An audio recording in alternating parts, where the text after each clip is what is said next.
Hey everybody, this week on GVN Live, we'll be talking about ArenaNet, Momokun, and dungeon crawlers.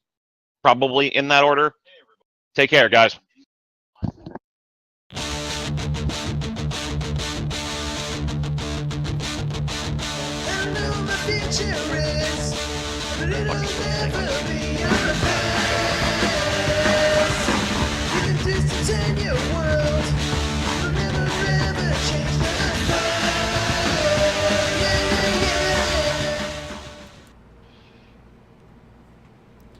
Hello everybody, it's Fight Club Hubs and welcome to another episode of GVN Live. And we got a whole assortment of things to talk about today. I'm going to turn it over to Mark right here so we can get things started off. So, hey Mark, how's it going? I'm okay. I'm enjoying myself a nice cup of decaf coffee. How are you? I'm doing all right. Hey, and there's Jeff I have Garcia water. in the chat. How you doing, buddy? Thanks for tuning in. Yeah, it's very weird. I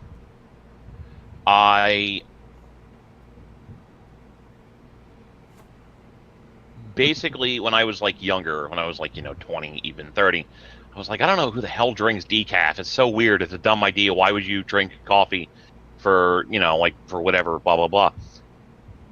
I didn't understand why my mother drank decaf, that sort of thing. And then I started drinking coffee without sugar, and I actually became one of those people who enjoys the taste of coffee in different ways, like with different textures and whatnot. And one night I was just like, I really want a cup of coffee, but I didn't want to be up until like 4 o'clock in the morning. So I had a cup of decaf, and now that's just been a thing. I have like decaf coffee at night. And it's just like, oh God, I've gotten old. You've become that guy. At least I don't wear sandals with socks, but yeah, That's old. good. It's terrible. It's terrible. Ugh. And how are you, Jan? Oh goodness, it has been a very interesting week for me. New job started, weird hours, Tuesday through Saturday from 12 to 9, and it's been crazy. It's just been weird. It's just been a really long week. I'm finally out of OGT. I'm back on the actual floor. They're changing my schedule again next week, so it's gonna be weird, but we'll figure it out. But other than that, I actually just got my notice email for closed beta invitation to Magic the Gathering Arena, so finally looking forward to that. Picked up Shining Resonance Refrain for Steam. So I'm pretty hyped about that. I'm gonna start streaming that here probably in the next couple of days. And other than that, I don't know. It's just been a wild couple of weeks. Yeah, I picked up Shining Resonance Refrain for the PS4. It seems a bit of it's starting off at a bit of a slow pace, but then again, I haven't really played a real Shining game since the Holy Ark on the Saturn. So, well, no, that's a lie. I've played Shining Soul 1 and 2 on the Game Boy Advance, which is probably closer to what I guess the Shining Resonance game is like in terms of being an action RPG. Yeah, I mean, I think a lot of it also just because I just like The Shining. Like, I like how they tell the story in the Shining series versus the way they do it in the Tales series, but that's just a personal preference. Okay. So we've got 3 really interesting topics of conversation that we're going to have on today. We're going to, I guess, in the order that Mark suggested, we are going to talk a little bit about this whole Momokun fiasco nonsense. Then we're going to dive right into the issue that's going on with ArenaNet right now and former employees. And then we're going to end the night with a fun topical discussion about dungeon crawler RPGs, which I'm looking forward to talking about, which could be a lot of fun. So, Mark, if you may, please start us off with the Momokun nonsense. Well, so for those who don't know, Mariah Mallard, aka Momokun, is a cosplayer of ill repute who has been around a bit in the community in the past few years and is most notable for basically causing a lot of drama. I was first drawn to her attention myself because a friend of mine pays a lot of attention to people who kind of pass off art as their own when it isn't, like art thieves, things of that nature. Mhm. And she had noticed that Momokun had been passing off cosplays that other people had made as stuff that she had made. But the laundry list of things that have been laid at the feet of Mariah Mallard is too long to even list. Inclusive of, but not limited to, wearing other people's cosplays and pretending they're her own, telling people to kill themselves online, racist comments, just all kinds of crazy shit. This particular go-round comes on the heels of like her general shittery last year that got her nominated for our which award was it, Robert? The Asshole Achievement Award. Yes, Mhm. from 2017, where another cosplayer had come out, Jeanette in cosplay, and decided to spend some time dunking on the concept of Arrow cosplay, because like the lowest of hanging fruit is apparently where some of these cosplayers feel the need to put their negative complaints, I guess. Momokun, realizing that this was the lowest of hanging fruit, stepped in to defend her beloved Arrow cosplay. And this kind of sparked a bunch of people to be like, no, you don't talk for us. And then eventually it became a point where some people went to the group that she had been working with, I don't remember the name of them, for an upcoming convention, and it said, like, this person is horrible, what are you doing working with her? And they're like, well, do you have any proof of wrongdoing? And finally, a bunch of people, including K-Bear cosplay and Bunny Ayumi cosplay, came forward and said she has been physically untoward towards us. She has sexually assaulted us. And like this was like those two as well as several others. And Maria Mallard originally denied the claims, then said that she did do it, but blamed it on her ADHD.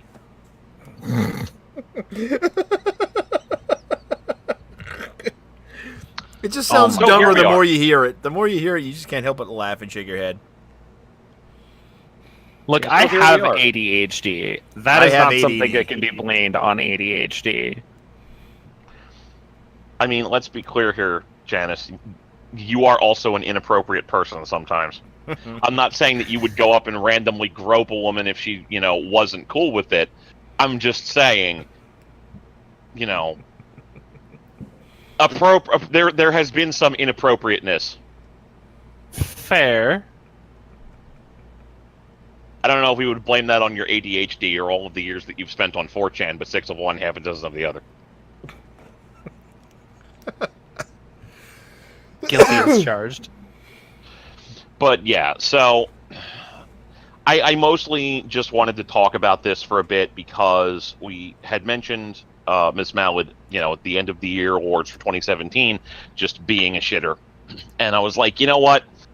She's probably going to end up in the 2018 awards, so we should probably talk about this. It's also video game adjacent in that, cosplay is a thing that incorporates gaming in various capacities.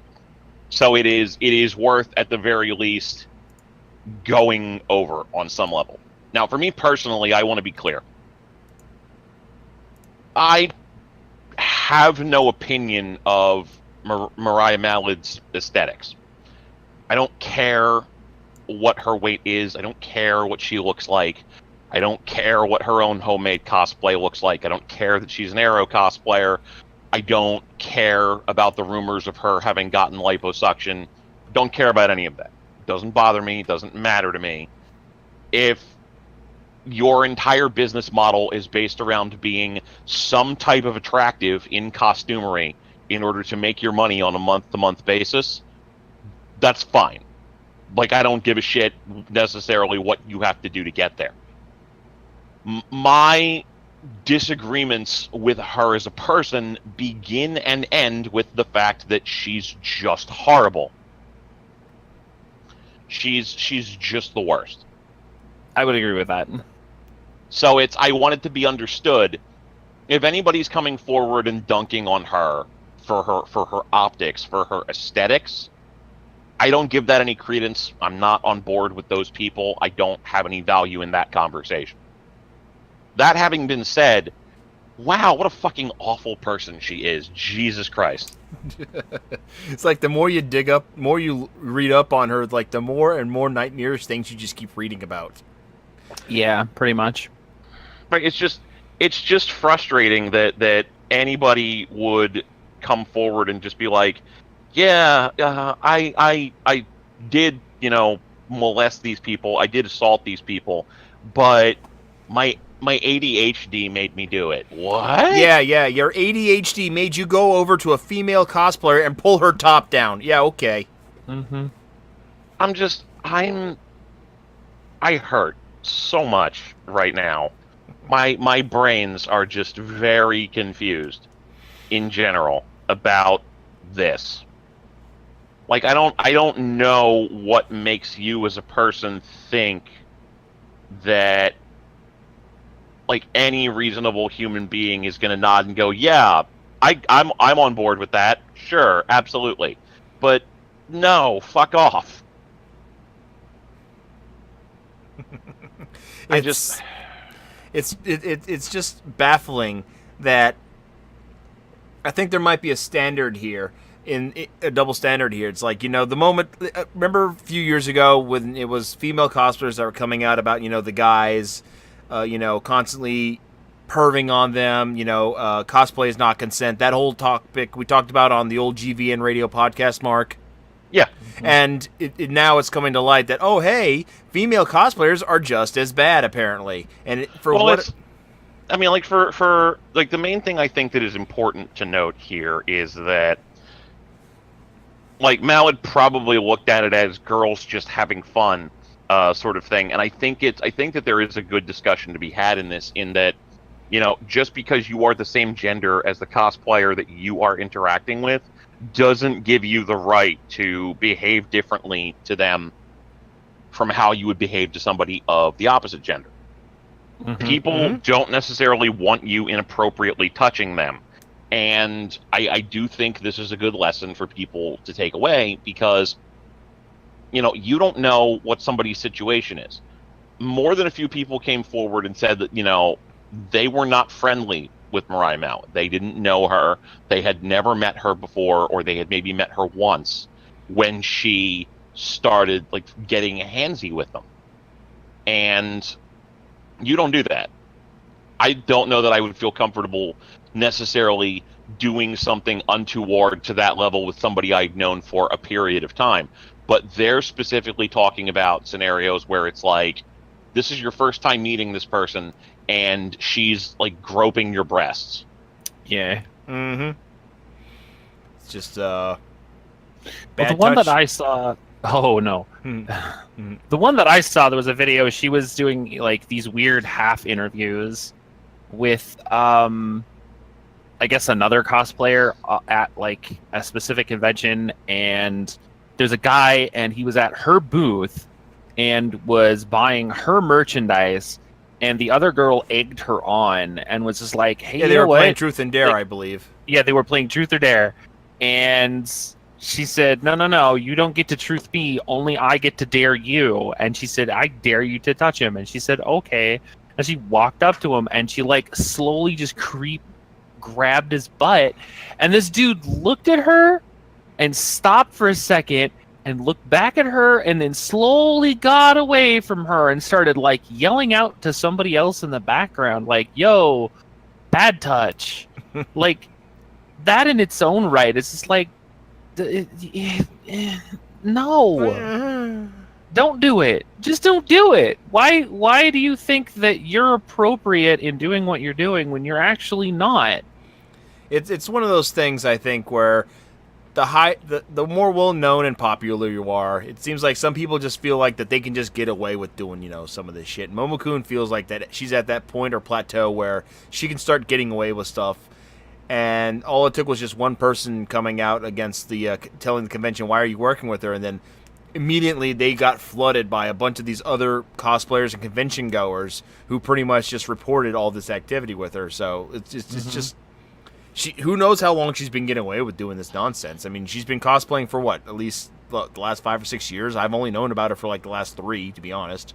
She's been around a couple of years, yeah, and it's like I also want to be clear. I feel like it takes a lot to come forward in that kind of environment and say, you know, this person who is a degree of popular did something to me that I did not appreciate, that I did not want done to me, and that I do not want to see happen to anybody else.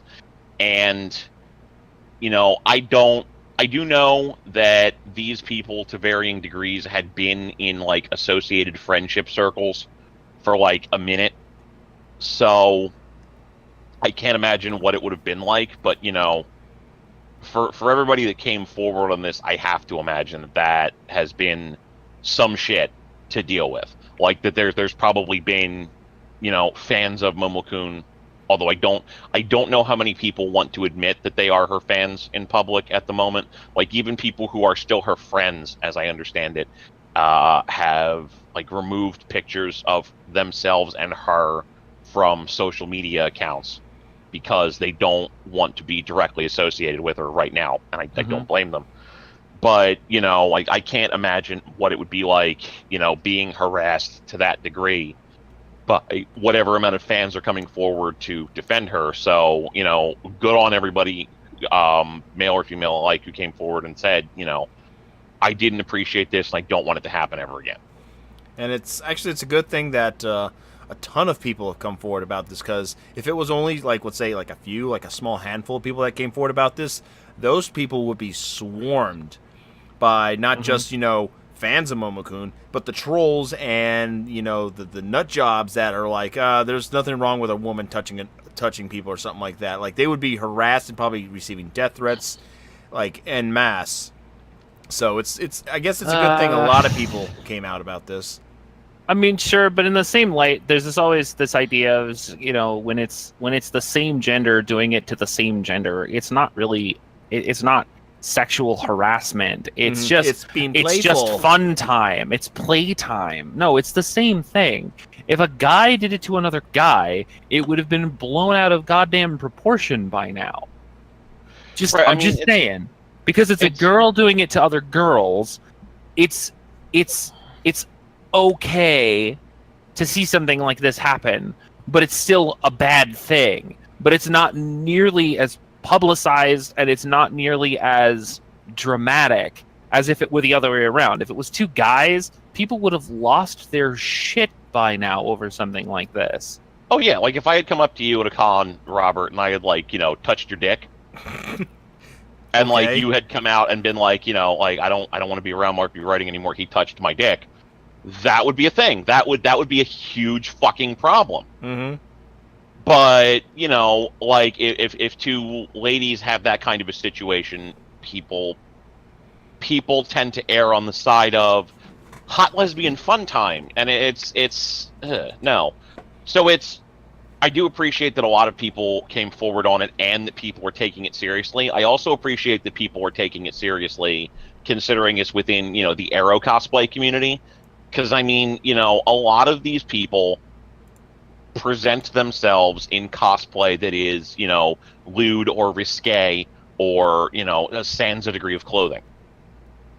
And it is important for us to be able to say, you know, those people have the same rights as everybody else. Just because you pose in a state of undress for pictures does not mean that you are in some way treated or should be treated differently when somebody comes up to you and, you know, commences with inappropriate touching. Nobody should be allowed to touch you without your consent, regardless of what you do for income. Nobody should be allowed to touch you without your consent, regardless of to what degree you have been undressed in public. That's not appropriate. That's not fair. and we absolutely should not be treating it as if it's appropriate or fair. So, here's a question. Mm. Momokun's career is technically over. It'll be almost impossible. You're funny. You're funny. It's not over. It's definitely not over. If anything, it's only just going to get bigger because of what she's done and who she is. Okay, well Kevin then. Spacey- All right, so Kevin ignoring Spacey that raped, like 30 fucking dudes, and he's probably going to be in a movie in like 5 years. Easily. Okay, well, let's put it this way. Okay, because of what Momokun did, Mm-hmm. how much longer until, say, the next big incident comes where this becomes another problem again? Like, let's hypothetically say that somebody, like a bunch of people, suddenly come out against Jessica Nigri or Yaya Han or somebody else. Like, let's just say, oh, Yaya Han's been inappropriate towards me. Like, I mean, wouldn't be that's surprised if a bunch of people came out against Jessica Nigri. I'll say that much. Like, appropriate. I'm not getting into that conversation right Nope. now. All I'm Nope. saying is, if it happened, I would not be surprised. But I'm if gonna- somebody came forward against like a major cosplayer like that, we are in a time period right now where Me Too is gaining steam, and with the scenario as it goes, having happened with, Momokun, it may potentially embolden people who have been in this position before to come forward and say, hey, I have been assaulted by this person, or I have been put upon by this person, and it may convince people to come out. If that did happen, it would really depend on a number of different factors. I do think that would probably dent that person's standing on some level or another, because once you're above a certain degree of popularity, you always have people who are willing to believe anything about you regardless. So I'm sure that would find purchase somewhere. But I think it would really depend on to what extent the accusations were verifiable, how many people came forward, and things of that nature. Like with the situation with Momokun, you had, 3 or 4 people come forward immediately. A couple of people posted video of events. A whole bunch of, verification came forward. It was swift, and it was a lot. If somebody came forward on, like, Yaya Han, for example, Oh man, you would probably need, like, 10, 20 different people to stand up for that. And You there prob- would probably need to be like a it would have decent to amount of be substantiation. irrefutable. Yeah, Yeah. it would have to be irrefutable, especially against somebody like Yaya Han, who someone is as who is- big as her. Pretty much, she is the name of cosplay at this point. Well, I mean, not specifically, but like more along the lines of like, man, if somebody were to try to say Yaya Han touched me inappropriately, you'd have 100,000 people Destroy you. crucifying you because of something like that without actual physical proof that she did it. And it wasn't like a goof. You know what I mean? Like, Yaya Han is such a huge, not just because she's a big name, but also because there's just so much more going on behind the scenes with her that it's like, Oh yeah, she's not just a big name cosplayer. she's She has her respected. own. She's respected. She has a bunch of deals going on. Like, she has her own fabric line with Joanne Fabrics. That's how big she is. She has her own store for being able to buy her designs and stuff off it. She is practically a little enterprise all on her own now.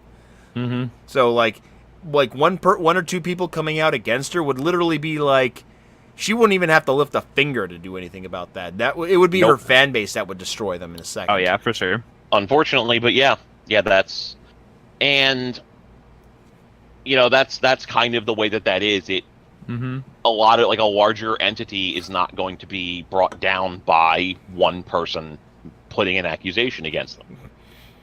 Let's look at Bill Cosby as an example. It took over 30 women to bring his ass to jail. So 30, yeah, a man as big and as powerful as Bill Cosby, and it took 30 women across literally 4 decades to finally get his ass in jail.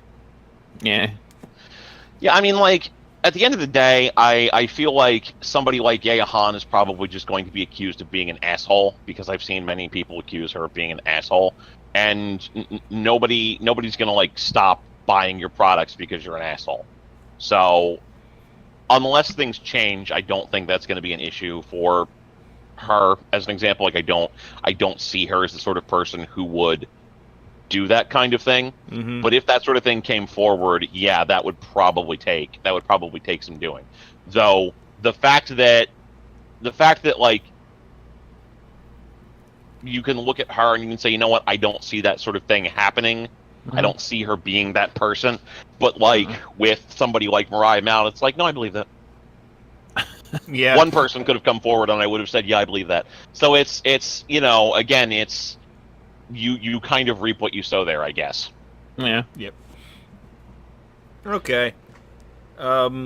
Are we? That feels like it's probably about as far as we're going to get with that conversation. Pretty much, yeah. I mean, in a case like that, it's just going to start devolving. So it's like, it's probably. It's like let's just start throwing names as who could be a potential, molester. But no, that's not a way to go. Yeah, no, I don't think. It's Okay, so segue. All right, next topic at hand. More controversy, and this is coming from the camp over at ArenaNet. The story behind this started about a month ago, Mark? Not even, like 2 weeks. 2 weeks ago. Okay, so yeah, it was towards the end of June. Well, no, it was like July 4th. Was it? Yep. Oh yeah, it was reported. Yep. I remember the articles I'm reading reporting it as early as July 6th. Yep.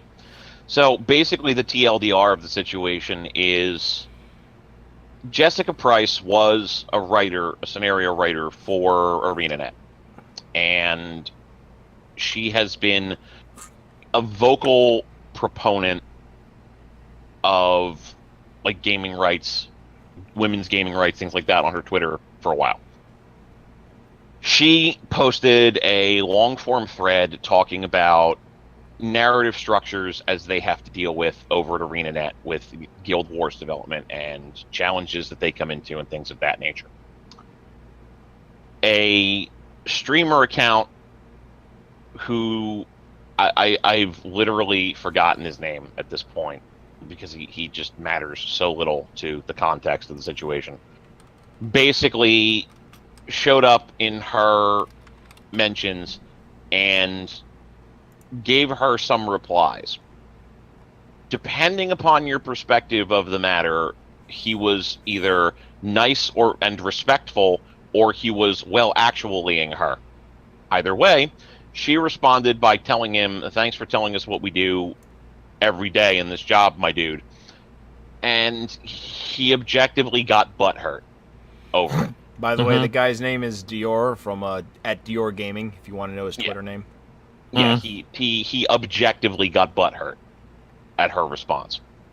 She quote tweeted him, called him out, and this started a small scale controversy with people showing up to dunk on her, and him kind of playing the martyr on the situation. Eventually, another writer for ArenaNet, Peter Fries, basically showed up and was like, she's really good at her job. She shouldn't be in the position where she has to feel this kind of just defending her. So July 5th comes along, and ArenaNet releases a really long announcement that amounts to both were fired. Mm-hmm. In the immediate short term, nothing really comes of it.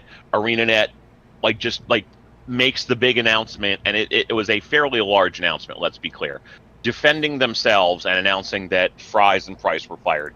And then Price released an interview with Polygon where she addressed a lot of the major questions that came out of the whole situation.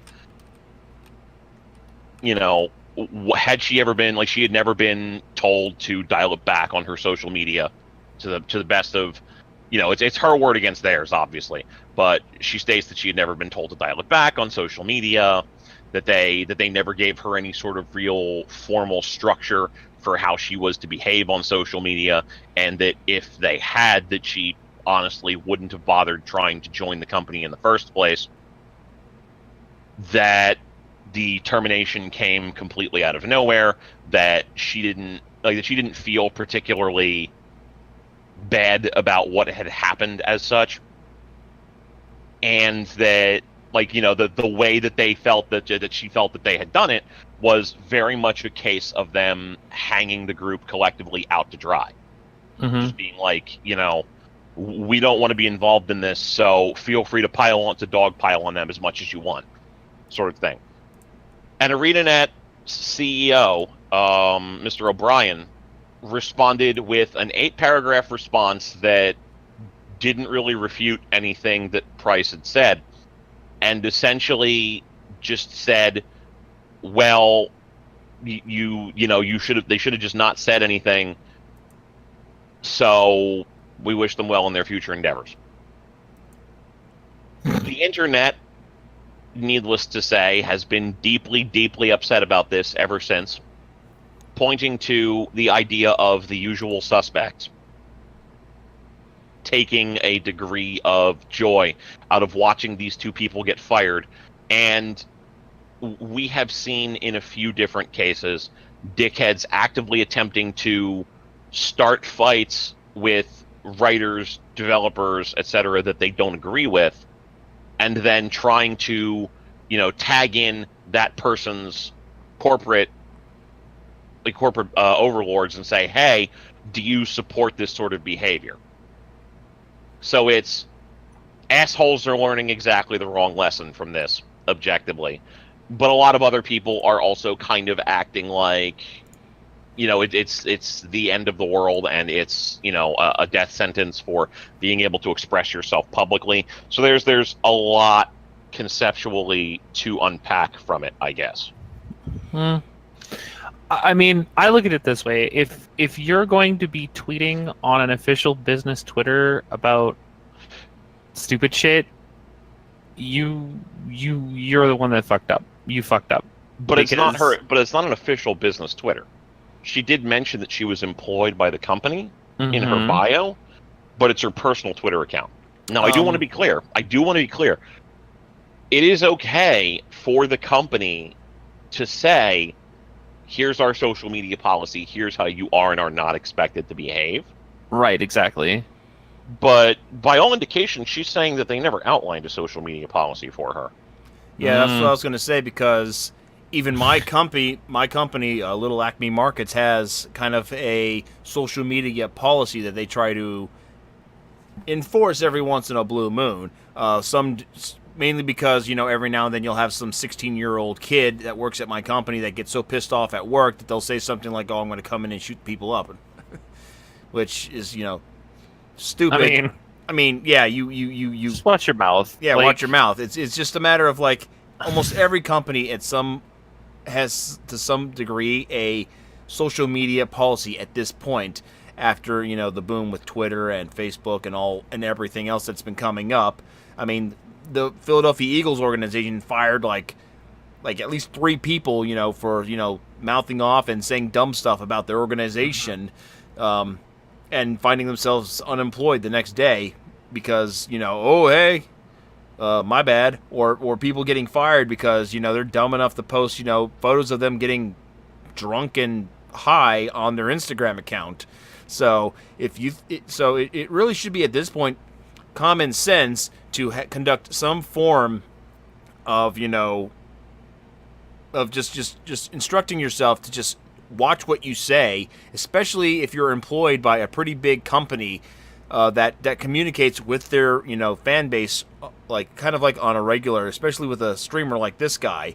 You should conduct yourself in a manner that, will not get you in a situation where you will lose your job. Even if the company didn't properly outline their social media policy whatsoever. I think definitely ArenaNet is, really in the wrong here for not doing such a thing like that, not outlining it, but at the same time, See, I don't believe that. I don't believe that one bit.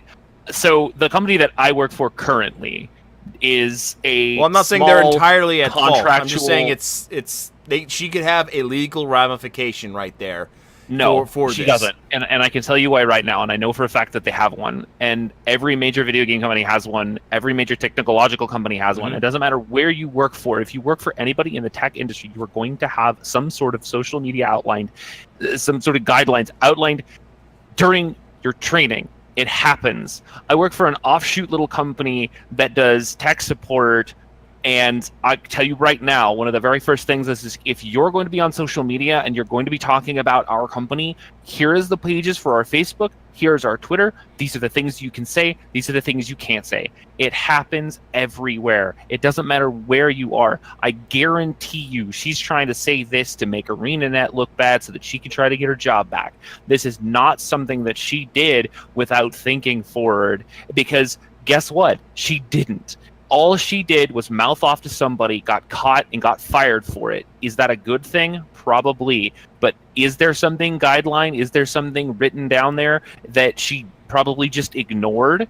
Yes, I'm pretty sure of it. Like I said, every tech company that I've ever worked for has these guidelines for social media in place specifically for something like this. If you're going to start bad-mouthing and you're on company time, or if you're doing something and it makes your business look bad, you're going to get in trouble. That's just the long and short of it.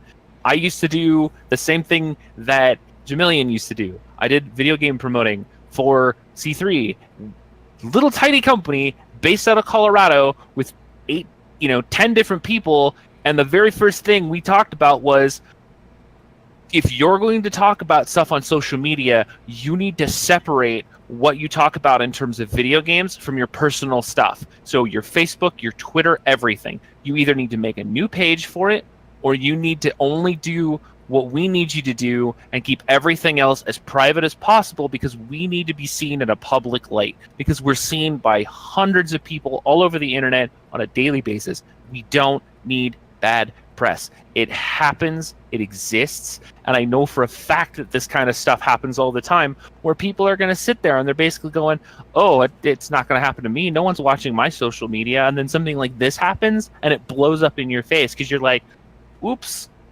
I guess I forgot, and then they got to find a way to cover their own ass. I guarantee you she had some sort of training when she first started there, or something when she got hired on, that flat out said, if you're going to be on social media, it doesn't matter what you're talking about, you are still a representative of this company. And if somebody does something and you do something in the bad light for our company, that there is no tolerance for that in this workplace. And it doesn't matter what workplace that is. There is no tolerance for that kind of shit. If you're going to go out of your way to try to badmouth somebody, especially a streamer who plays your game, don't badmouth them in public. Have that conversation in a private space where you can understand each other and discuss it. Don't lose your shit on Twitter in a public venue where it's public record. Like, that's just stupid. Everything that she did and everything that happened was justified, and I will go to my grave saying that. What she did probably could have been handled a lot better than what it does, but I feel that ArenaNet was justified in letting her go. No. I don't agree with that at all. I agree that they deserved, that they had a degree of, like, there's issues I have with this. First and foremost, I do agree that what she did was bad wrong. Mm-hmm. I don't care what the situation is. I do think that she should have simply disengaged, went to ArenaNet, and had them just be like, hey, your partner status is revoked. Don't be a dick. There was no reason for her to get involved in that way. However, it should be noted that we are in a situation where, as it stands right now, she probably felt like ArenaNet would not do anything because they hadn't in the past. Let's be clear, like 3 weeks earlier, she had made a post about John Bain's passing. Then ArenaNet clearly didn't discipline her on that in any meaningful way whatsoever. And she had been vocal for the entirety of the time that she had been with ArenaNet, as well as before that. And they had clearly never stepped in, never said anything, never done anything. So does she have a reasonable expectation that if somebody shows up and mansplains to her in her Twitter replies, that just because they're a customer that they get some type of preferential treatment? I don't know. That's a conversation that ArenaNet needed to have with her. That's where I have a problem with this 100%. I do not think that the way that she chose to handle it was great. I do feel as though dunking on your customers unprovoked is not ideal. And while I personally think that he was well actuallying in her response in her mentions, and that his assertion that he wanted to start a dialogue is undone by the fact that he essentially wrote it in a way that it implied that he was writing it into the void, sort of showing up and then like away, like I feel like he was being a douche. I feel like he was being a douche, and I feel like he knows he was being a douche. But the plain and simple fact of the matter is that I don't really know what the litmus test is in that situation for them, but I do absolutely feel like if ArenaNet had some type of disciplinary leg to stand on, they've had the bully pulpit both in their own posting and in the 8 paragraphs that they submitted to Polygon. They would have said, we have a social media policy, Jessica Price clearly violated it. They would have in some way defended themselves other than by saying, don't do what she did. Now, let's be clear, she absolutely did need to be disciplined for that. Did we need to go straight to termination for that? No. Further to the point, why the fuck did they fire Peter Fries? He literally just showed up and was kind of like, Jessica's a good person, don't be douches to her. Like, the way that he comported himself there was significantly lower key than the way she did. And further, Fries has been with the company 14 fucking years. So you're going to tell me that you just let this guy go because he defended a coworker on social media? Like, your entire policy, like, do your employees know that if they get into the situation, it's one and done and you're fired? So let's be clear. I don't have a problem with ArenaNet's social media policy. I feel like they're allowed to have a social media policy. I do feel like they're a dumb enough company that they may well not have addressed it as well as they could have, but they should have a social media policy, and if this is a violation of it, that's totally reasonable. My problem with it beginning and end is that this was a first-time termination and you're fucking done situation, and for one of the employees has been with the company pretty much since its inception, and they're like, no, get the fuck out. You said a thing that wasn't even that mean in the vicinity of some customers. Right. Fuck you. That's such bullshit. Like, are they legally protected in that situation? Probably. They probably had their people sign documentation that, like, updated to an employee handbook that they may not have even addressed that said, here's our social media policy, blah, blah, blah, whatever. They almost certainly CYA. I do think it's very telling that ArenaNet hasn't bothered to actually attempt to address that kind of thing, but it is very possible that they think that if they do, that's going to weaken their legal case. So I don't know why you would write 8 fucking paragraphs about the situation if you're trying to avoid saying much of anything, but it very much feels like they're trying to do as much damage control as possible while saying as little as possible. But at the end of the day, it's, for me personally, morally speaking, I think it's deeply fucked up that you would see something so utterly benign happen and that you would write, like, a total of, like, 15 to 20 paragraphs defending yourself on a level that throws your employees to the wolves this hard over something so utterly benign that you shit can them for it on a one-time deal. That's the part that pisses me off. Do I think they're legally allowed to do it? Yes. Do I think it's morally right? Fuck no. Yeah, I pretty much that's my consensus right there. Is I absolutely don't agree with the method of which they managed to do this. I did not. I mean, like they have all the legal ramifications to do what they did, but they just really didn't have a true precipice to, enact on it as harshly as they did. I mean, just a little slap on the wrist. I mean, like you just said, like she has a history of, talking like this, expressing her thoughts on Twitter, and she's never been, so much as pulled aside and talked to. Suddenly she has a go at it with a streamer who wants to be a douchebag, and all of a sudden she's canned, like, right off the bat. I mean, I feel like there's absolutely something messed up with that. It's totally just a dumbass situation that they just propagated right there by just trying to more or less just care about their own image at that point. Like, oh, we want to protect our connection with the consumer, and she's going to ruin that. And oh, this guy over here, he's trying to put in a good word for her. You know what? We're going to axe him too before the cancer starts to spread. I think that's their kind of mentality, and I don't agree with that whatsoever. I think it's complete and utter bullshit.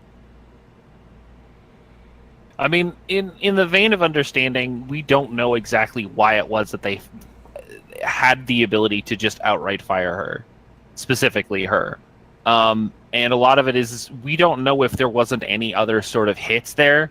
We don't know if there was anything else that could have happened in the background. There could have been additional disciplinary action on her prior to this. There could be more to it than just one and done. We don't know. There isn't a lot of info about that, so we can't really say that one way or the other.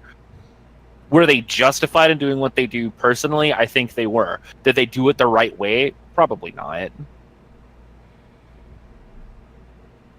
I pretty much have to agree on that as well. I mean, yeah, there's not much I can really disagree or agree on in both regards. I mean, I think I agree with mostly more of Mark's argument about how ArenaNet just like poorly conducted themselves in the entire situation. Even though, as you've said, they have absolutely 100% the right to do what they have to do, as every company at this point has some sort of social media type of policy in place to protect their image. Mm-hmm. So, any final thoughts? Pretty much. Pretty sure that was the final thought. Pretty sure that's what the final thoughts were. Okay, so all right. Final topic of the night. So, this was an idea that I was going to try and do with Mark as a GVN talking point conversation, because we've both been playing a game recently called The Lost Child, which is, in a sense, an anime version or a sequel to a game called El Shaddai, but it transformed it from a platformer to a first-person dungeon crawler game. And the topic of conversation was pretty much just about, like everything in regards to like the survival and the niche status of the dungeon crawler RPG. And Mark decided to think it would be a great idea to make an even bigger topic out of it. So, Mark, this one's all you again, buddy. Well, the first thing I kind of wanted to talk about was just dungeon crawlers as a thing. Now, as a genre, they've been kicking around for basically as long as video games have existed, almost. For those that have not played them in any capacity, I'm not sure how you've missed out over the past several decades, but we'll go with that. Dungeon crawlers are essentially named for the idea of doing as such in a tabletop game. Taking a game like Dungeons and Dragons or similar I can't think of other games that do this sort of thing from a tabletop perspective. I know that there are not even Pathfinder necessarily. There are games like Dungeon World where it's more specifically heavily focused on the idea of doing that. That is the way that the game is set up. It's about dice rolls rather than anything else, like getting through the dungeon and surviving. Mm-hmm. But role-playing games in general kind of splintered off into different directions in the very early days of video gaming that attempted to focus on different parts of the tabletop experience and trying to emulate that. Mm-hmm. So you would have games that kind of sort of tried to be a little bit more story-oriented to the extent that they were capable of doing so, like Final Fantasies, but then you had games that were structured more around the idea of going into the dungeon and murdering everything that you saw, like your wizardry-type clones and things of that nature. So, dungeon crawlers are essentially, you go into a dungeon, 99 times out of 100 it's going to be first-person, and you get into random encounters with monsters, which you murder, either by yourself or in a party. And the general objective is to make it to the bottom of the dungeon, or to set battles within the dungeon where you face off against bosses and kill them. And to consistently level up your character / your party until you get to the bottom of the dungeon or the bottom of the final dungeon, dependent upon how it is, and kill off the particular big bad bosses that you have had to face in this situation. So, for example, from the 80s, you would see games like Wizardry or The Bard's Tale. The Mega 10 franchise is a big part of that. The first Phantasy Star had structures similar to this. The Eye of the Beholder franchise on the PC and Dungeon Master games. The Might and Magic games as another good example. Mm-hmm. More modern games include the Wizardry games that have come out on the PlayStation 2 and the PlayStation Portable. The more modern Might and Magic games. Etrian Odyssey, Elminage, Legend of Grimrock, and so on and so forth. There's a distinct structure to them where if you've played one, you know what to expect going into it. Like even for like the more Japanese styled games, like the Lost Child game that we have been playing recently. Robert and I have been playing the Demon Soul games that have been published by Nippon Ichi in the U.S. Mary Skelter, stuff like that. Like those sorts of games still have the same structures as these others that we've been talking about. Shin Megami Tensei Strange Journey is another one. So on and so forth. You get the point.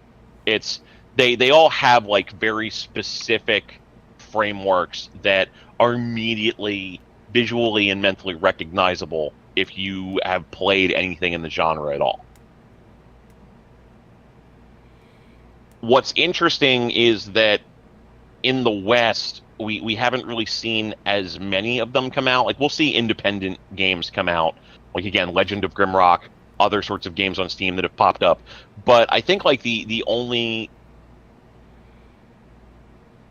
game that has been released in that genre from a studio of note was the most recent Might and Magic game that came out of Ubisoft.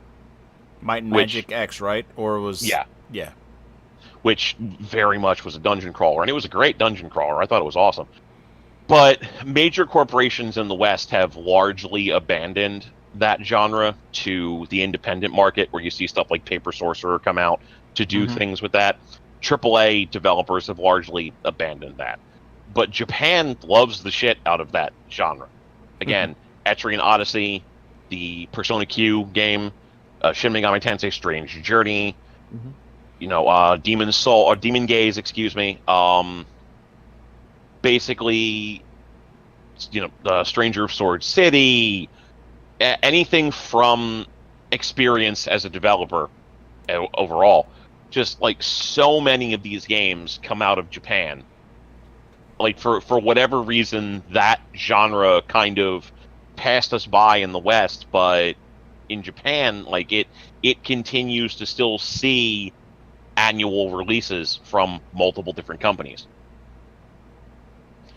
So before we get into any like more involved discussions on it, I'm kind of curious for you two, like, what were your first experiences with the genre? Do you have favorite games in the genre? Do you like the genre at all? That sort of thing. You want to go first, Jan? Ooh, goodness. First experiences in the genre: Shadowgate on the Nintendo Entertainment System. I think that's more of an adventure game, to be truthfully honest. Or did it actually have free range 3D movement? It did. It's been about 25, 30 years since I played the game, so... Yeah, I know, but it's also super old. Honestly, that was really kind of like my first sort of like foray into it. It didn't really last very long. It really wasn't until I got to see. For me, dungeon crawlers are more not so much in the first-person perspective, but more in like the third-person isometric perspective, like Diablo. Like Diablo. Back when it was Diablo. Back when it was a Diablo, dungeon crawler. Diablo 2. Well, I mean, Diablo 2. I mean, even Diablo 3 technically could still be considered that, but I think Diablo 2 was kind of like the last stop for it to being actually a dungeon crawler. They made it more world, like overworld based in 3 because of just the nature of how the game, the gameplay worked out. But a lot of just a lot of the way the games play, a lot of how it works out for me, it wasn't really. A lot of times people were playing those kinds of games, and those were all like single player, or in some cases even just like local multiplayer. But a lot of what I was playing around that time frame, around like the early mid 90s, was mostly like first person shooters. So like for me, the genre itself is not it didn't influence me in gaming as much as like FPSs and RPGs at the time had really done for me. Though I have to admit that there are a couple of specific like dungeon crawlers, I guess you can call them, that really kind of kept me that really kind of brought me back to what the genre was about. And that was Paper Sorcerer, which I had gotten a couple of years ago, which actually enthralled me. I thought it was great. Darkest Dungeon, I feel, still plays, even though it's a weird, more turn-based sort of environment. It still has that same idea of what it's all about to be a dungeon crawler. And then, mostly just because I am a massive rhythm game fan, Crypt of the Necrodancer. Well, Crypt of the Necrodancer is more of a roguelike, I think. Yes, but it also only plays in a dungeon style of play. So it's still an isometric top-down where you're still crawling the dungeon to find upgrades. And while it is still a roguelike, it is still capable of playing out more like a traditional dungeon crawler because of its actual rhythm mechanics than, say, something more like what you're getting into with like Diablo, or basically any sort of Zelda clone. I mean, I guess that's fair. Like, it's not necessarily what I think of when I think of the genre, but I can sort of see where you're coming from with that. And I think a lot of it just comes from the fact that it's not my top genre. It's not something that I go to on a regular basis to really play my games. A lot of it's not so much just that I don't like the genre. I do like the genre. It's interesting to see how it plays out, but for me it's a matter of captivation and being locked in that first person perspective, like the perspective from games like Shadowgate and Wizardry and Phantasy Star, where you're locked in that weird first person perspective for combat and for interactions and stuff like that. Is it for me to not have that fluidity of what an FPS offers in the same space, when they were still considered corridor shooters many moons ago. To me, that's more of what I think of that I actually enjoy, and what I'm more interested in when it comes to that kind of a dungeon crawl versus something that's more traditional. I'm much more in the side of the more indie side, the more it plays a little bit differently, but it's still considered a dungeon crawler because of the mechanics and how the gameplay itself actually shows out where it basically is you in a dungeon. Okay. What about you, Robert? I want to say that my first experience with the genre came from Ultima Exodus, because they actually have, like, the game is literally divided into two things. You have the overworld, and then you have the underworld, which is always done in a first-person perspective. And I guess that would be my first experience with that style of gameplay.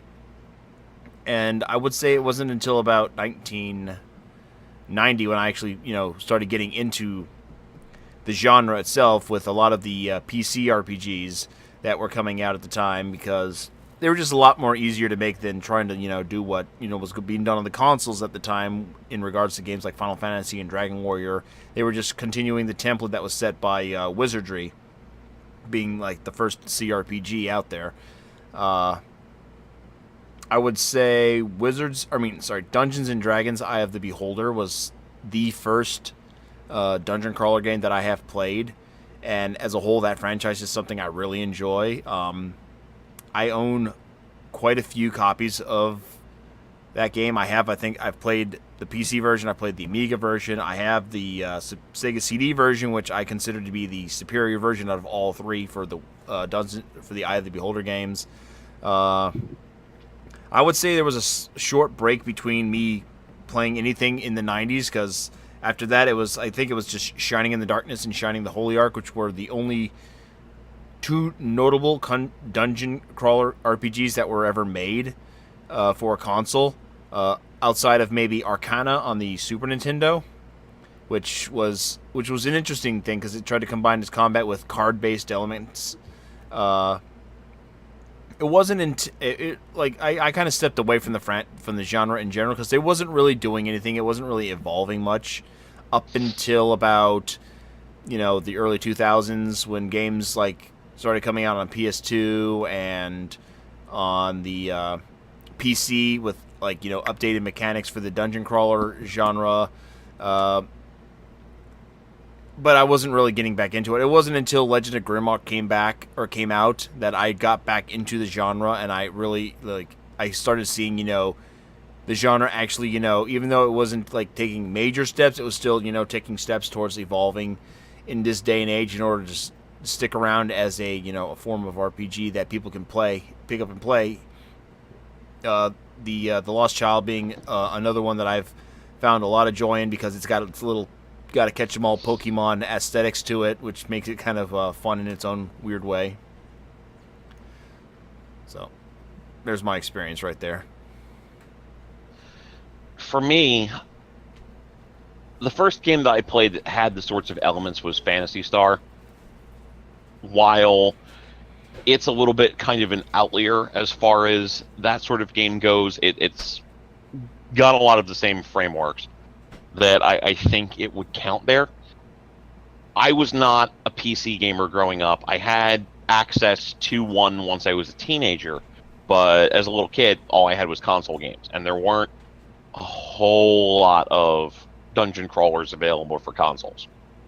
So I spent most of my time playing JRPGs up until, I want to say, the mid-90s. At which point I kind of got into, I want to say, Lands of Lore, which was another game that was sort of in the adjacent scope of being a dungeon crawler without actually being a dungeon crawler. It had a lot of the same mechanics and structures, but had a lot of overworld combat too, which was kind of weird. It really wasn't until the early PlayStation era where I started getting into those sorts of games a little more regularly. And then by the time of the PlayStation 2 and the Wizardry game that came out for the PlayStation 2, that was when I got hooked properly on the genre and never looked back. So I didn't really get exposed to the genre to the point where I thought that it was overdone or underdeveloped, because I didn't grow up with those games in the 80s. And by the time I got exposed to them, that was around the time period where people were starting to try and reinvent the wheel to various extents. As far as a personal favorite in the genre goes, Stranger of Sword City is really, really good. All of the experienced dungeon crawlers have been really interesting to various extents. I feel like Stranger of Sword City hits the right middle note between having a really interesting and compelling storyline and strong mechanical just frameworks associated with it. The Wizardry game for PlayStation 2 was also really outstanding and was a really good example of what a company could do with a decent-sized budget and some real imagination. And while I don't really like the Etrian Odyssey franchise, Persona Q, which is based in the Etrian Odyssey mechanics, is a lot of fun, and I think it's the best possible Etrian Odyssey game that exists at this point. Moving on from there, I did want to talk briefly about the fact that the genre is very much a niche genre at this point. We had kind of touched on it before, but I do think it's worth noting that in the West, like, the genre is basically dead. You know, independent developers release games here and there that either borrow some of the frameworks from the genre, as Jan mentioned, Darkest Dungeon and Crypt the Necrodancer, or do exactly what that genre was doing outright, Legend of Grimrock. Hey, But Mark, these are... you're forgetting one of the most important dungeon crawler games of all time, What's that? Elvira. That game wasn't the worst thing available. The fact that like death was really fucking easy was a problem, but otherwise that game was not as bad as you would think a game based on Elvira would be. I'll be honest with you. The fact that the game even exists just still makes me laugh. Oh yeah, no, it's ridiculous to even imagine that game exists, but it's astonishingly not bad, all things considered. But sorry to cut you off. No, that's totally fine. But yeah, so where even was I? Oh, right. But like, you know, there have been a bunch of these games in the 80s and even the early 90s, but by and large, the genre has passed the West by in a lot of cases, outside of a few Western releases here and there. Japan loves this genre, though. Mm-hmm. Like, Sure. there are, you know, shitloads of games that you can come up with just off the top of your head that do the stuff that this genre is famous for. You know, even with the games that I've already mentioned, you know, there's also Mind Zero. Again, the Persona Q that I just mentioned. There's basically, like, in the past decade, like, over 100 of these games have come from Japan. Japan loves this shit. Absolutely none of these games are what we would call popular in the strictest sense of things in the West. Mm-hmm. Etrian Odyssey kind of, sort of has a small degree of popularity from a niche perspective, and Persona Q and Strange Journey did okay, relatively speaking, but none of them is going to be doing the, you know, 2 to 3 million that something like a Persona 5 is going to do, let alone, you know, big numbers beyond that. It's decidedly a niche genre. Mm-hmm. And, like, I find that very interesting. Like, for me personally, I feel like that's probably just the case because we've kind of evolved our expectations a bit from what those sorts of games should be. And while those sorts of mechanics are neat to a lot of people, it's not something that's really going to latch into other gamers, just because it's like it doesn't really have the kind of mainstream appeal mechanically that you would need. But I'm curious if you two have any other thoughts on that. I feel the genre, you know, kind of was a niche genre to begin with, outside of the fact when it first started, because Wizardry being one of the first RPGs ever created, outside of, you know, the text-based adventure games of like Zork and, you know, whatever that one is that uses, you know, letters and numbers as, like, you know, the input. I don't know why I'm drawing a blank on that game right now. I remember it so vividly. But like I said in my experiences with the genre, one of the reasons why I got pulled away from it was just because the franchises that I was playing, or the games that I was playing, it really didn't feel that much different from going from one game to the next. Like playing Wizardry and then playing, you know, going to Dungeon Master, then going from Dungeon Master to the Eye of Beholder, going from Eye of Beholder to the Shining in the Darkness, going from Shining in the Darkness to playing Arcana, and only noticing, you know, minor differences in the way their gameplay is set up. I mean, it's essentially just what it comes down to is you're in a bunch of dungeons that you can map out yourself if you're not that good at memorizing the layout, and pretty much just running around and just moving from one objective to the next, or just finding the staircase to the next level. Pretty much is what it comes down to. And it wasn't really until Wizardry came out on the PS2 that they started to actually evolve the genre a little bit. But even by then, it was like JRPGs and other forms of CRPGs like Neverwinter and the Baldur's Gate games were out, and people were more inclined to play those games. I mean, hell, games like Elder Scrolls were out, and even though they had a first-person perspective, they were well beyond what dungeon crawlers still were at the time. I mean, you could even technically say that Elder Scrolls Arena, the very first game of the franchise, is kind of a dungeon crawler-esque type of game, but it breaks away from some of the many rule sets placed by dungeon crawler RPGs. Some of the other things that you see is like, even though most of them pay homage like Legend of Grimrock does, it still tries to do its own thing by incorporating elements that just weren't capable of being done back in the early 90s, late 80s, and even in the mid 90s with some of these games. And then you have the plethora of Japanese-made dungeon crawlers that just do so much, and unfortunately, not all of those come over here. And even then, because there's so many of them, it's just hard to latch on to these games, pick a favorite franchise or whatever to play. So in that regard, it's pretty much just like it plateaued. Like since the inception of the creation of the first dungeon crawler, it's just pretty much it hit its peak, and it's kind of been at a steady mark for the entire duration of its existence, with maybe a subtle dip somewhere in the late 90s.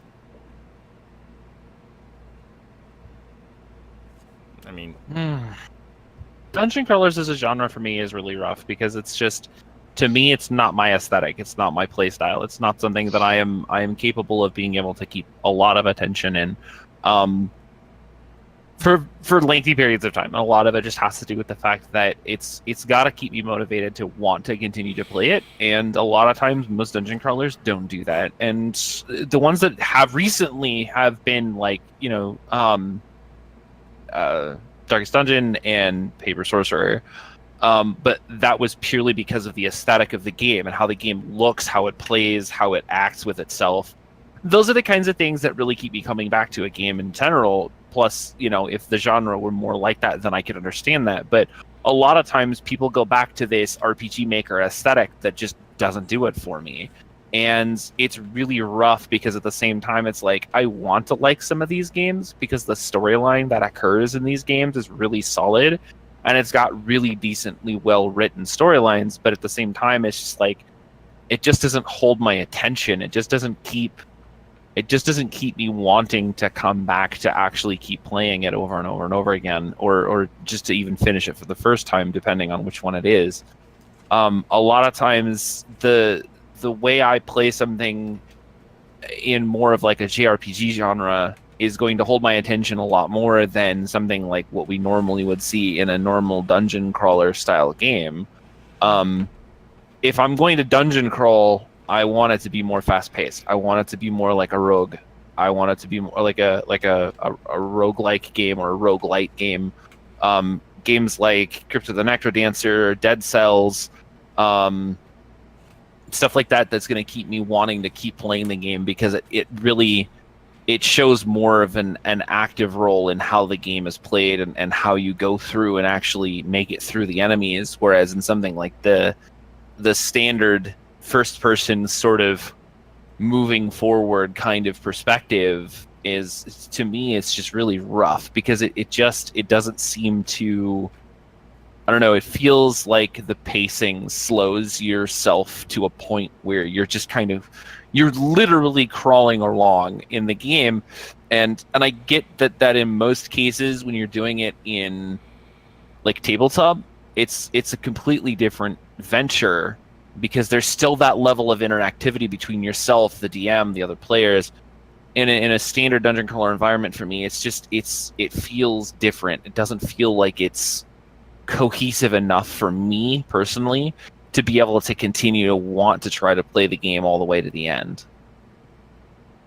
That's fair, I think.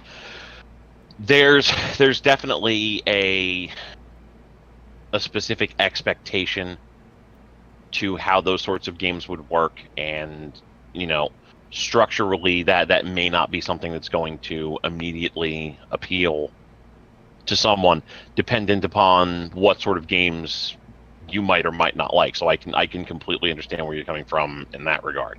Mm-hmm.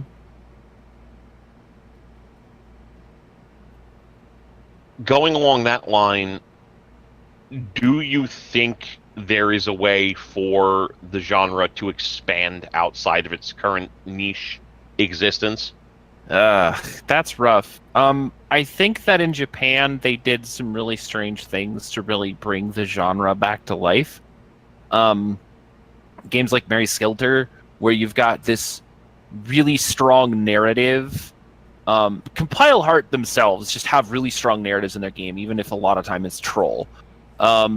When they play a game, when you play one of their games and they're built to be a serious game, the NEP games notwithstanding, games like Mary Skelter and their genre games that they have that are in the first-person dungeon crawler genre, they've got, I think, 3 or 4 that were all on PS Vita and PSP over the last, I think since 2015. Those games are dark. Like, they're dark. And you don't really think about it, but there is just... There's this theme of depression and old sort of, like... I don't want to say it's like Cthulhu-esque in a way, but it has this darker sort of deranged way at looking at how everything in the world is just pitiful and is dark and dingy and bad. And I think that if you really want the genre to make a comeback, especially like in the States, you have to try to appeal to what people are expecting from that sort of genre.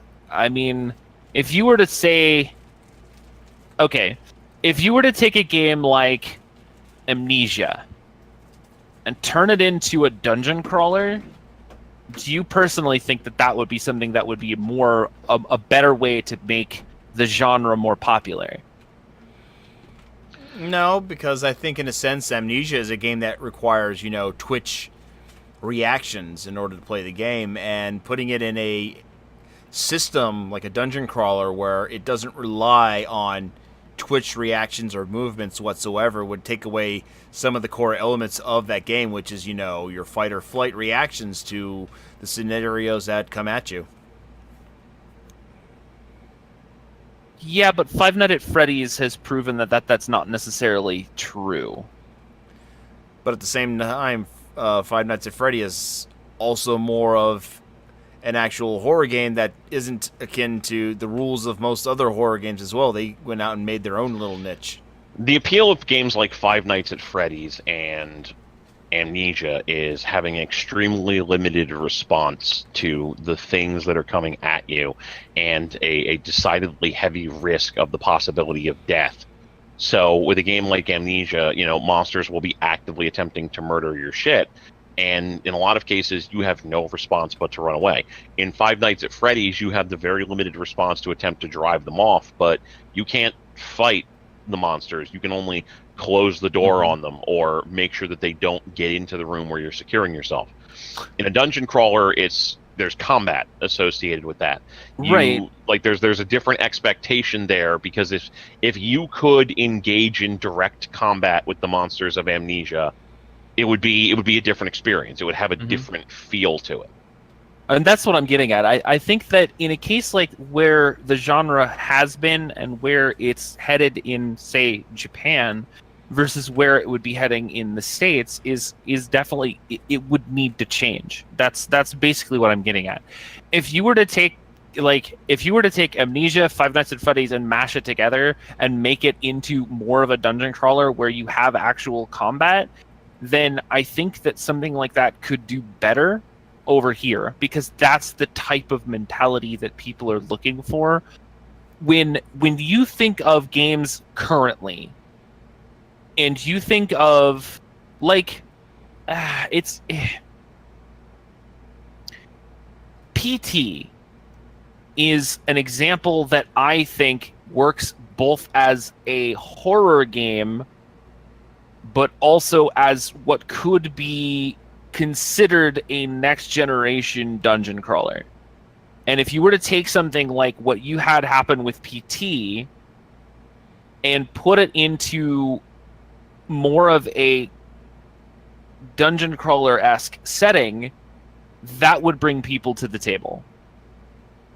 And I think that having something like that, even if it's not a big named producer, if you were able to take something like that and put it more, so like I'm saying, like Amnesia, if I'm not just Freddy, if you take the horror genre as we know it currently and take away the walking simulator portion of it and put actual combat to really sort of make it like, I guess technically like Resident Evil 7, where you've got more combat involved with basically dungeon crawling. I mean, that's technically what I would consider something that I think could really bring more people back to the dungeon crawler genre, is make it more like RE7 and give it that you're in the corridors, you're in the dungeons, okay?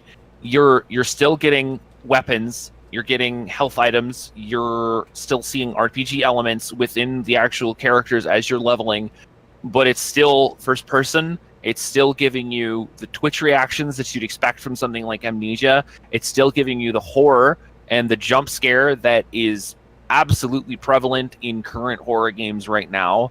And it doesn't necessarily mean that it has to be horror themed. It can still be fantasy themed. It can still be sci-fi themed. You know, you could argue that if you were going to be smart about it, and if you say wanted to, I don't know, reboot System Shock, you could do that as an actual dungeon crawler, because that would make people want to try to play something like that, because you have the twitch action, you have the corridor, you have the first person, you have the RPG elements, like all of these things are there. The game genre can exist in a bigger, more relevant, less niche space, but you have to be able to understand that in order for that to work, the game genre itself would have to evolve away from what it was back in the late 80s, early 90s, when you were basically making this game because you were straight up limited by the technology that you had at the time. What about you, Robert?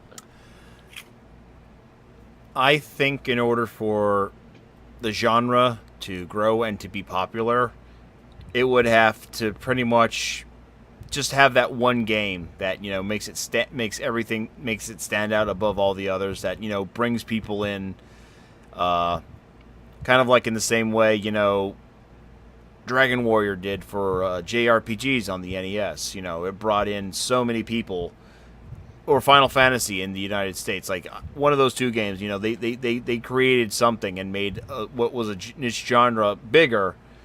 And then it blew up when, you know, Final Fantasy VII finally came out.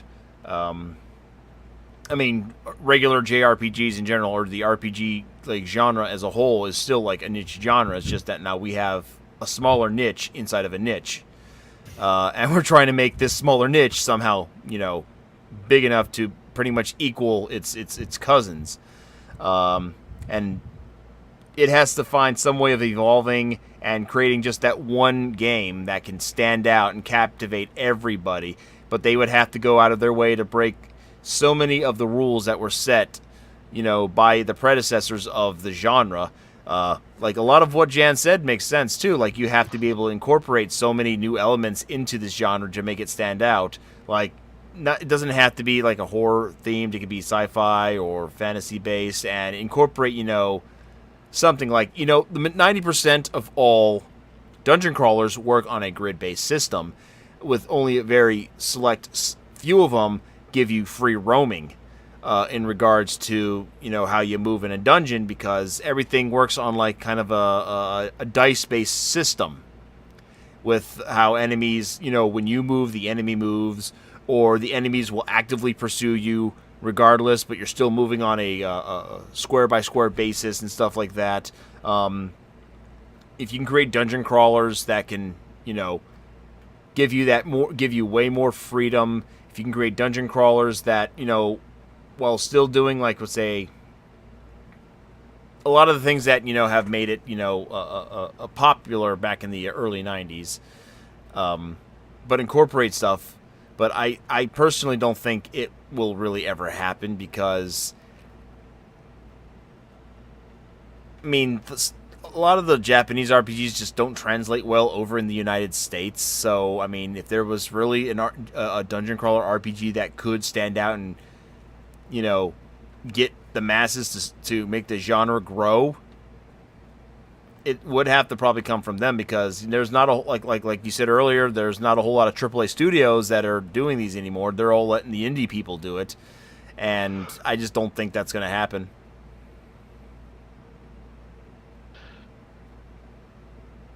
From my perspective, I feel like there probably isn't really a way to make the genre bigger than it is right now without, as both of you have suggested, fundamentally changing it on some level. To me, it's like, if you change something significant about what dungeon crawlers are, then they aren't that anymore. Making the comparisons to, like, horror games that use the first-person framework, those games are first-person horror games on Steam, TM. So there's a certain point where if you attempt to take things away from what the dungeon crawler genre is to try to, on some level, maybe bring it closer to that or share space with that, eventually it's just going to become a first-person horror game on Steam, TM. I don't think that without some kind of radical change you can do something to improve the popularity of the genre, but I also think that if you radically changed it, it wouldn't be that anymore. So it's the sort of scenario where it loses its identity. They exist right now, right? As they exist right now, no, there probably is not a way to make dungeon crawlers more popular than they are, short of like attaching some type of a significant property to a dungeon crawling type game that is good on its own merits. I don't necessarily think that's the worst thing, because they're still clearly making enough money to continue to exist. Mm-hmm. And I mean, maybe we're wrong. JRPGs went through kind of a stagnant period for anything that wasn't Final Fantasy for a hot minute, and now Persona 5 is like a huge goddamn deal. So who even knows at this point? But Persona 5 is the new Final Fantasy 7. But better. You. Persona 5 is actually good. But better. Hey. I'm not saying it on a game mechanic or anything level. I'm just saying in terms of, the popularity level.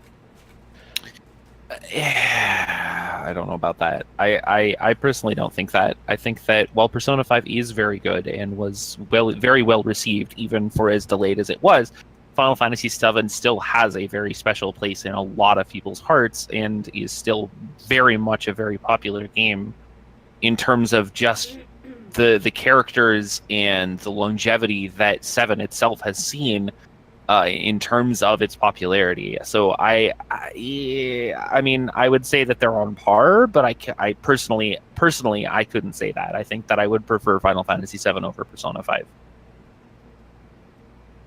Sorry to interrupt, Mark. No, it's fine. I kind of feel like we've gotten to the point of, like we've gotten as far as we're going to go, as far as that goes, more or less. So I feel like this is the point where we can conceivably wrap it up. I don't have any particular projects that I want to push. I don't know if either of the two of you do, but if you don't, then I would say I'll just hand it off to you for the wrap-up and the raid where appropriate. Okay. So, in terms of projects, I got Game Jam tomorrow, as always, at 9 p.m. Not sure what I'm going to be playing with. Usually me and Lance are just playing random games. Usually we've been going through playing different Doom WODs lately. Might play some Black Desert Online or Monster Hunter, not sure. As for Wednesday, 3 Vets and a Noob will resume after a break. We have concluded our journey in Borderlands 2, and we are now moving on to Left 4 Dead 2. Oh. So this is going to be an interesting thing. There's probably going to be a lot of screaming at Lance, a lot of screaming from Lance, and a lot of what the fucks from probably me and Rico, because this will be our first time playing the game. So please do tune in on that on Wednesday at 9 p.m. And Mark, is Mr. Pure Instinct streaming right now? I believe he was. I don't know if he still is. He was streaming putting his bed together. That sounds exciting enough. That sounds, yeah. Okay, actually, Jan, I believe you had somebody you wanted us to raid last time, but the Twitch was being an asshole. I do, but unfortunately he is not streaming tonight because he's ill. Spencer is still presently putting together his bed if we want to try and raid him. All right. And there we go. We are on our way to the MPI channel. So from all of us over here at GVN Live, I want to thank you for tuning in. We are going to have another show in 2 weeks. That is going to be July 30th to continue our schedule. Thank you for joining us for this back-to-back. It doesn't happen too often, but it was a lot of fun. So Jan and Mark, thank you very much. Bye. And to everybody out there, have a good night.